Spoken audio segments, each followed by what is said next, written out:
How to use a voucher on Opay. Welcome back to Let Me Help, and let's get started with this tutorial. So first and foremost, you need to obtain a voucher. If you don't know how, look for promotional offers, deals and campaigns that offer Opay vouchers as rewards. You can also get some from authorized vendors, or you can join in activities in where Opay will reward you with voucher.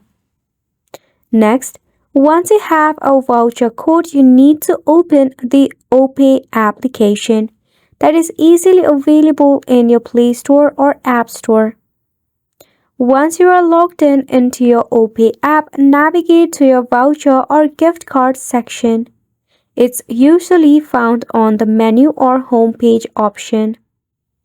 To redeem your voucher, all you have to do is enter the voucher code that you just received, then just tap on Apply.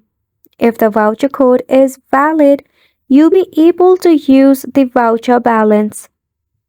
This is handy when making payments within the Opay app for services like airtime top-up, bill payment, money transfer, or online shopping.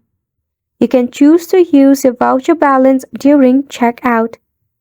The amount will be deducted from your voucher balance instead of your main balance. And that is a wrap for the video as well. We hope that you found it informative and helpful to you.